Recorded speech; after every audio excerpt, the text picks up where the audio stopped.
और मेरे खुशी होती है बेटा कि मैंने उसका प्यार पाया है। उनकी करुणा इतनी, उनकी दया इतनी कि जब जहां पुकारूं उसकी अनुभूति होती है।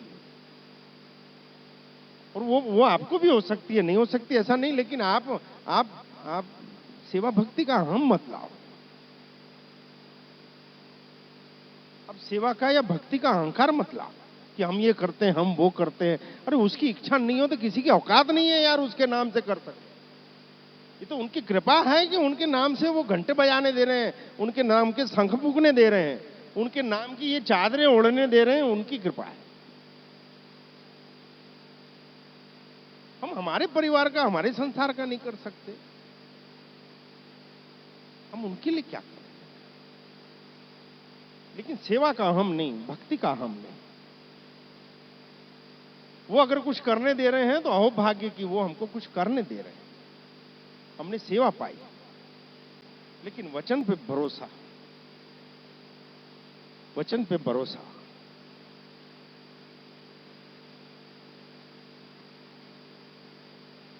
वचन पे भरोसा मतलब लेकिन किंतु परंतु बट ये कुछ नहीं आए। और ये स्थितियां रातों रात भी खड़ी नहीं होती। उसके लिए हम सजागता से उसको जब एहसास करेंगे, उसको जिएंगे, तब हम स्वीकार कर सकते।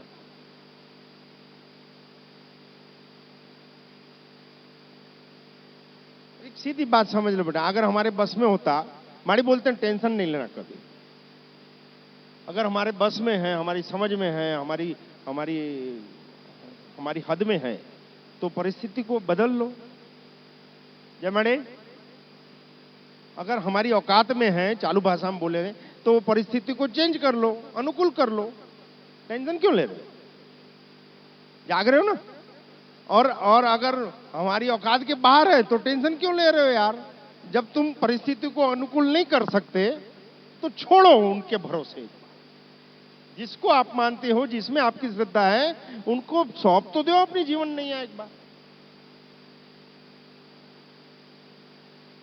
लेकिन न हम पूर्ण रूप से खुद पे भरोसा करते हैं और न हम पूर्ण रूप से खुद स्वयं की श्रद्धा पे भरोसा करते हैं।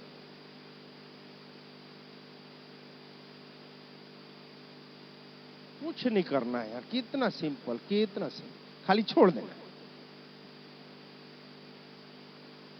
जाग रहे हो ना? खाली छोड़ देना। बोलना कितना आसान लगता है, नहीं? तो साला छूटता ही नहीं है। हम हर चीज को समझना चाहते हैं पहले। आप लोगों को कितनों को मालूम है हम श्वास कैसे ले रहे हैं? कितनों को समझ है बताओ?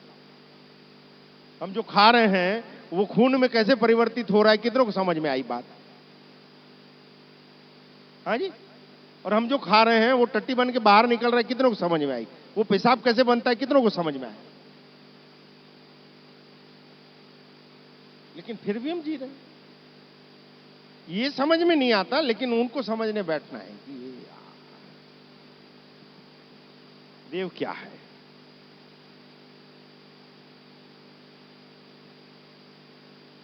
देव क्या है, भगवान क्या करते हैं, वो कहां रहते हैं, धर्म क्या है। धर्म समझने की तो बात ही नहीं,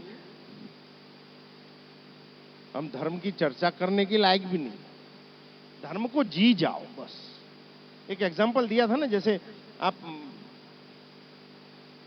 पत्ता गोभी किसको बोलते हैं, एग्जांपल दिए थे ना। प्याज, प्याज प्याज ढूंढो, कैसे मिलेगी? उसके बाद प्याज होगी, फिर निकालो, प्याज होगी अंदर में, मिलेगी? क्यों नहीं मिलेगी?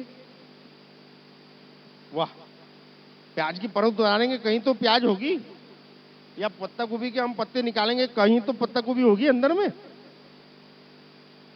ये ऐसा ही जिंदगी के साथ है, ऐसा ही धर्म के साथ। ये समझने की चीज नहीं है, स्वीकार कर लो। और एक बार स्वीकार कर लो, फिर देखो।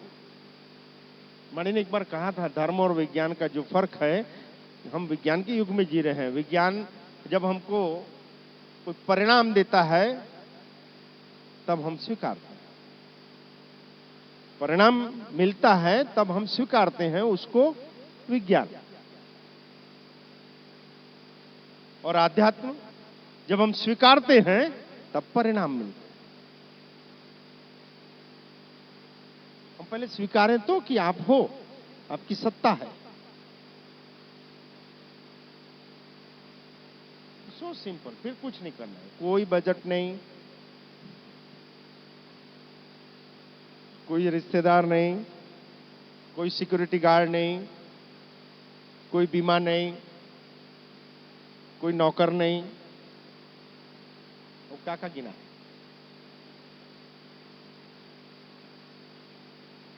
दस साल हो गया यार, लव यू माड़ी, 10 साल हो गया, कोई नौकर नहीं, कोई रिश्तेदार नहीं, फिर भी दौड़े दौड़े जाना पड़ता है हॉस्पिटल। कोई बजट नहीं, फिर भी कोई खाली जाता नहीं। कोई सिक्योरिटी गार्ड नहीं, फिर भी दिन रात पहरे बैठे रहते।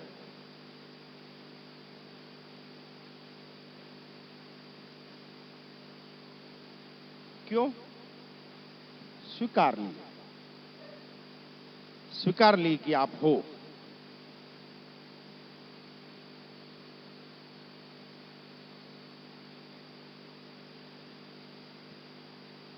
और अगर आप मेरे हो तो आपके कुशल क्षेम की जवाबदारी मेरी है, ऐसा अगर ईश्वर का वचन है तो फिर टेंशन क्यों करना?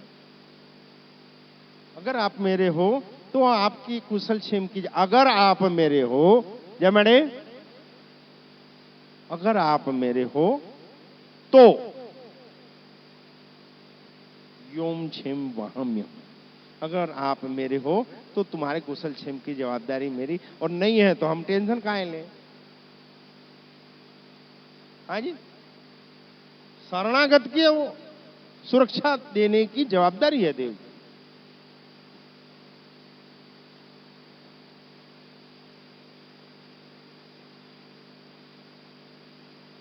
सीधा सीधा कॉन्सेप्ट है बेटा, आप जिसको भी मानते हो, जो भी कर्म करते हो, उसमें आप अपने इष्ट को आगे रखो। जिस भी संप्रदाय से हो उससे कोई फर्क नहीं पड़ता, आप अपने देव को, अपने इष्ट को, अपनी सेवा को, अपनी भक्ति को आगे रखो और उसको हाजर नाजर मान के आप सेवा करो। उसके बाद रास्ते नहीं मिले तो माड़िक मिलना, क्योंकि आपको लाते ही आपके देव और पितर हैं। और माड़ी बैठी है रास्ता करने के लिए। यहां कितने परिवार हैं जिनको कुलदेवों का परिचय करवाया? हाँ, आज हाथ उठा दो, हमको भी माड़ी नहीं करवाया कि बेटा यहाँ पितर खड़े हैं और यहाँ राह देख। जिनको जिनको कुलदेव का और पितर का एहसास कराया, 1 2 3 4 5 6 7 8 9 10, बहुत सारे हैं यार। हाँ जी, हाँ जी।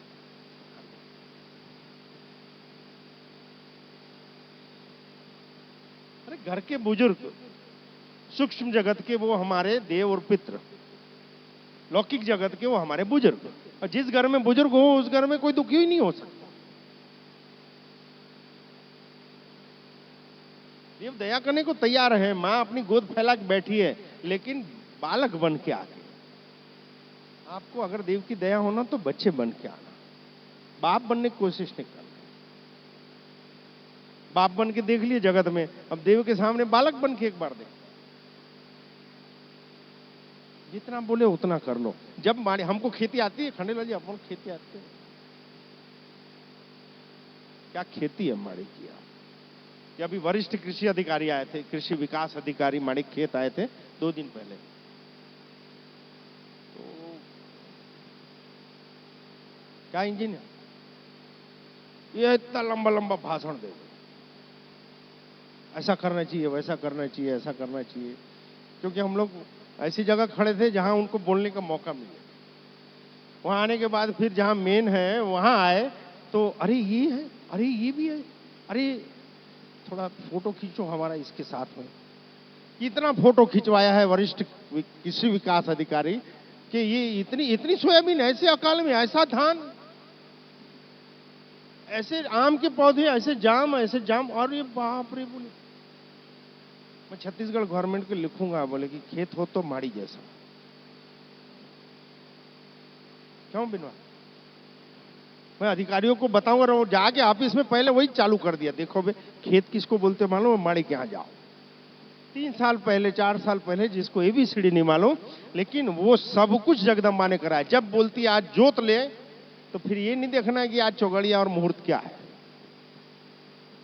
मालिक ने बोला जोत दे, सेवक का काम है जुताई करना। आज बो दे, बो डाल।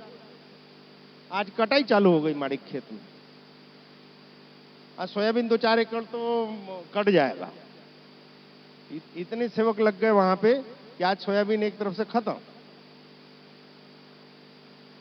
माड़ी जिस दिन बोले कटाई करो, उस दिन कटाई करना। फिर मंगलवार को मिजाई हो जाएगी। आप जाओगे तब तक तो आपका आंकड़ा निकाल लेना, लाख रुपए हो गया। हाँ, निकाल लिया था और सुनाई भी दिया था। इतना इतना लाख रुपए का सोयाबीन हुआ। हाँ, इतना फली, इतने पौधे, ये सब सेवकों की सेवकाई बेटा। इन शॉर्ट मैं कहना ये चाह रहा हूं, आप जो भी काम कर रहे हो, जिस भी फील्ड में हो, उसको आपके इष्ट को सौंप के करो बेटा, कोई टेंशन नहीं होगा। हम मालिक बनते हैं तब हमको नुकसान होता है। अगर मालिक हमारा कोई और है तो नुकसान अपना होगा क्या? हाँ जी, हम मालिक बनते हैं तो हम नुकसान के हकदार होते हैं, और जब हम सेवक बनते हैं तो हमारी सुरक्षा का भी भार उनका है। 2-3 लोग पूछ रहे थे कि माड़ी और कहीं नहीं होता, मां मेलड़ी के यहीं तवा क्यों होता है? उबलते तेल में आपको पूड़ी क्यों तलनी पड़ती है? तो कोई ऐसा तो नहीं पूछता कि माड़ी आपके हाथ है तभी हम लोग ठीक क्यों हो जाते हैं?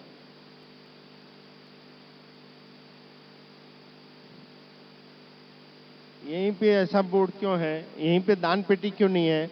यहीं पे ताबीज गंडा और भभूत वबूत नींबू मिर्ची क्यों नहीं है? वो नहीं पूछेंगे।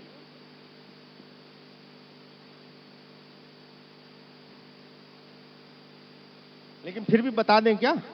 क्योंकि आप वहां सब जगह जाके ऐसी तैसी करा के आए रहते हो। हाँ या ना? कुछ रहता है कि आपके पास जब यहां आते हो तो फिर कहाँ रखेंगे यहां डब्बा? समझ गए? जब तक पैसा रहता है आप बैगा बाबा भक्ता पुजारी होम हवन अनुष्ठान सब करवा।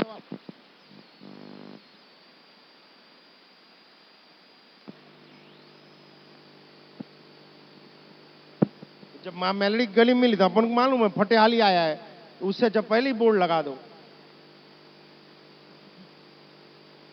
ठीक, क्लियर हो गया? दूसरी रही बात तवे की कि माड़ी के यहां तवा क्यों, कि उबलते तेल में तवा चढ़ा के पूड़ी उसी का भोग मां मेलड़ी को क्यों? ये मां मेलड़ी की एक हिसाब से देखो तो भीष्म मन्नत कहलाती है। ये अंतिम मन्नत होती है हमारी। जब आप मौत के मुंह पे खड़े हो, जब आपका वो सभी आशाएं छूट गई, अब कोई मार्ग नहीं मिलता,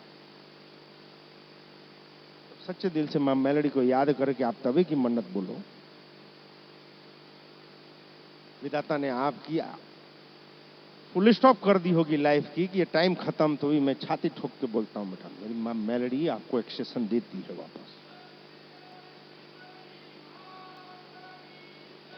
ये आखिरी मन्नत होती है बेटा, जब कोई भी मार्ग नहीं मिले कि जगदम्बा मैं आपको अपने हाथ से पूरी तल के खिलाऊंगा। मां,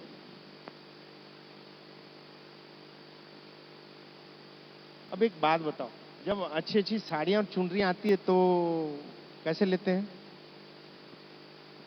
हाँ जी, अच्छे अच्छे हार सोने के चांदी के और मुकुट आते हैं, कमरबंद आते हैं, तो आप किसको पहनाते हो? हाँ जी, तब तो कूद कूद के गले में पहनाएंगे, हाथ में बनाएंगे, मुकुट पे पहनाएंगे। तो माड़ी बोलते हैं कि बेटा जब ये सब तेरे माध्यम से मैं लेती हूं तो फिर ये तवा भी तेरे हाथ से लूंगी। यानी अच्छा अच्छा हो तो हम आपके माध्यम हैं, आपके। हाँ जी, और नहीं नहीं, वो आप डायरेक्ट ले लो। नहीं, कुछ काम तो खुद किया करो, है ना। कि जब हम आपके नाम से मेवे मिठाई जब खा सकते हैं, आपके नाम के जब श्रृंगार स्वीकार कर सकते हैं, तो आपके नाम के उबलते तेलों में हाथ क्यों नहीं डाल सकते? यानी एक पक्ष नहीं बेटा, अगर हैं तो तेरे हैं, फिर ऐसे में भी तेरे हैं, ऐसे में भी तेरे। दुख आए तो हम पीछे हटे, वो समर्पण।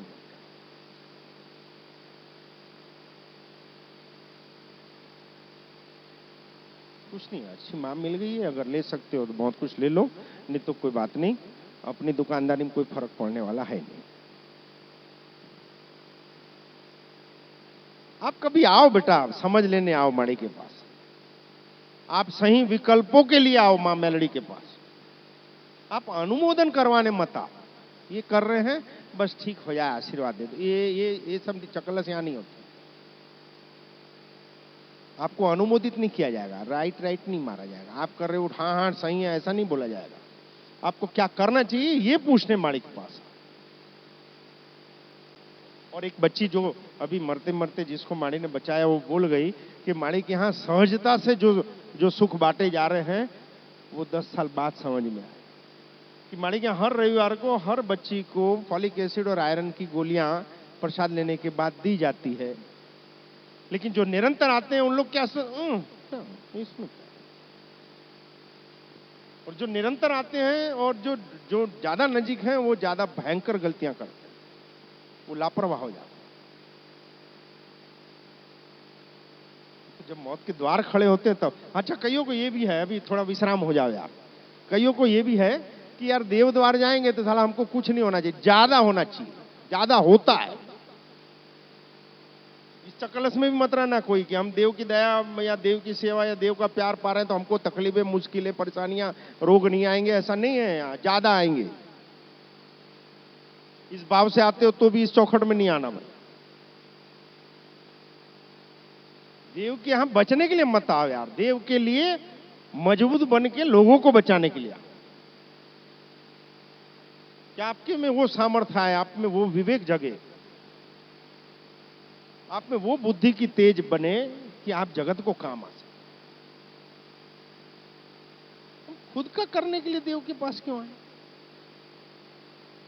ऐसी कौन सी मुश्किल है जो इस परिवार को नहीं आती है?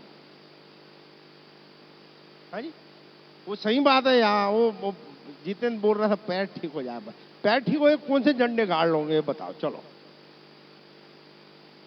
पैर ठीक नहीं है तो इतने सारे धंधे कर रहा है, वो पैर ठीक होगा नहीं मालूम क्या क्या धंधे करेगा।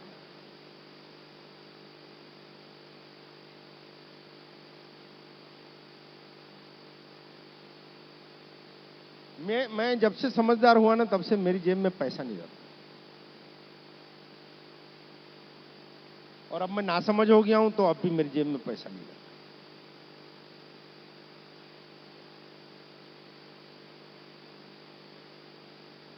इन लोग कपड़े धोते हैं तो बोलते हैं आपकी जेब में आज तक लौंग, इलायची और अगरबत्ती काली सिवाय कुछ नहीं निकलता।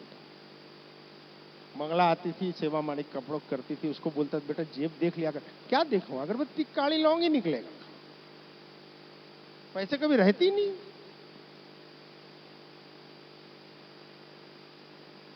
तो क्या मैं ऐसा बोलूं माड़ी को, माड़ी मेरे पास पैसा बहुत होगा, मेरे पास वालों के पास पैसा खूब होना चाहिए, मेरे पास भले ना, लेकिन मेरे पास जो रहते हैं उनके पास पैसा खूब होना।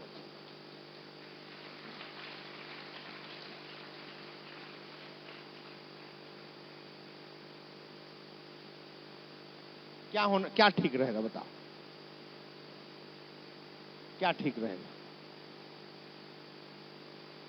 कभी कभी देने का मूड होता है, माड़ी ऐसे भी देते हैं, ऐसा नहीं। मैं हमेशा अक्सर माड़ी से यही सब मैंने मांगा था, और जो मांगा मेरी जगदम्बा ने मुझको भरपूर दिया। मैंने यही मांगा कि मेरे पास चाहे ना हो, लेकिन जगदम्बा जो मेरे साथ रहे उनके पास भरपूर हो।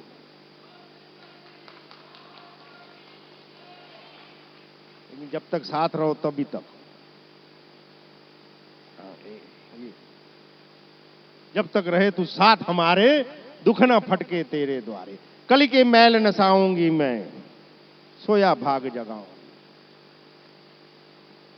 भाई जब तक आप कंपनी में जुड़े हो तभी तक प्रोवाइड फंड होंगे, मेडिकल सुविधाएं मिलेगी, टीए पकेगा, ये सब कुछ तभी तक। भैया कंपनी छोड़ दी तो क्या, उठा तेरा पोटला निकल, वो जो कंपनी ज्वाइन कर उसकी जवाबदारी। कॉन्सेप्ट क्लियर है? सभी सुविधाएं एम्प्लॉयज को रहती है।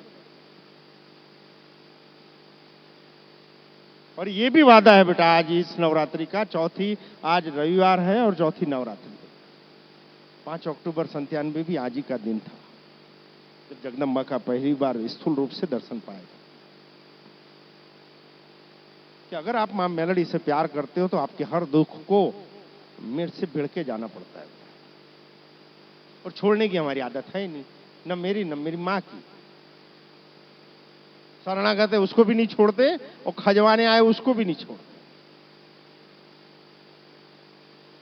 जड़े खोदने की आदत है, जड़े खोदने। एक बात, आप लोग थक गए हो क्या?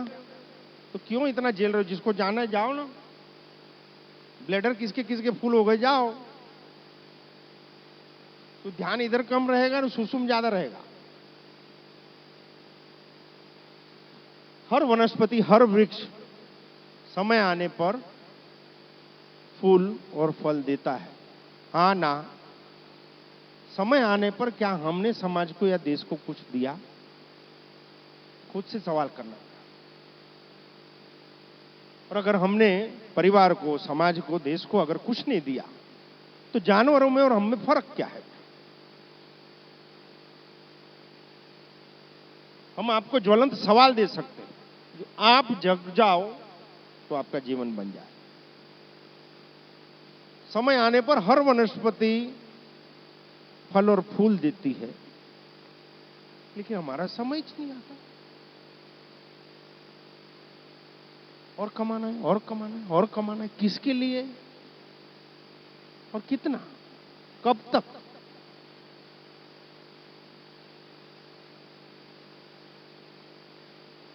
अच्छा एक बात बताओ, मैं खेत में जाता हूं, ऐसी चीजें मेरे को दिखती है, बहुत अच्छा लगता है। जो फल नहीं देते उनकी हालत क्या होती है मालूम? जय मणि, जानना है?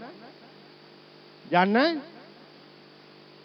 आम में फल लगा, जाम में लगा, जामुन में लगा, ये इतने सारे पौधे हैं, वो सबके फूल लगे, हम क्या करते हैं? ठीक। और फल कौन कौन नहीं देता? जिमी कांदा, बरेज कांदा, मूली, गाजर, इन लोग फल नहीं देते, तो क्या करते हैं खंडेलवाल?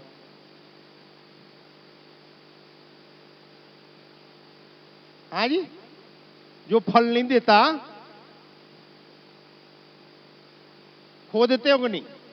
और खेती देखे होंगे तो मालूम है, हैं? मैं तो वहां देखता हूं यार, साला गाजर बाहर नहीं है, खोद डाले भाई। इससे अच्छा अपने पास जो अनुभव मिला, जो संपत्ति अतिरिक्त है, जो ज्ञान अतिरिक्त है, समय आने बांट दो यार, बांट दो, बांट दो, फिर आ जाएगा। और समय आने पे हमारे फल अगर हम नहीं दे रहे हैं जगत को, समाज को, सृष्टि को, तो निश्चित रूप से वो समय काल हमारी जड़ों को खोद डालेगा। चीज वही है, दिखती वही है, रोज हम खेती करते हैं, लेकिन साला समझ में अलग से आता है। अरे यार, और नहीं निकलता तो पानी पिला पिला खोदते हैं। हाँ जी, आज पानी पिला देना रे, कल पूरा गाजर निकालना है। ये समय आने पे आपके अनुभवों को समाज को बांटो, आपकी खूबियों को संसार को दो, आपकी समझ को सृष्टि को दो बेटा। ऐसा कोई जीवात्मा नहीं है जिसके पास कोई खूबी नहीं हो, कोई संस्कार नहीं हो, कोई अनुभव नहीं हो। ऐसा सृष्टि में कोई जीव नहीं है, लेकिन वो मात्र और मात्र स्वस्वार्थ के लिए। तो एक समय ऐसा आएगा कि बेटा जड़ें खुद जाएगी। अभी हमको सोचना है कि समय आने पर हमको फल बांटने हैं कि जड़ें खुदवानी। आप सब बहुत प्यारे हो, बहुत अच्छे हो। जड़ें खुद जाए तो आनंद नहीं, फल बांटना हो तो याद करना। आप सबको बहुत बहुत प्यार। जय मणि।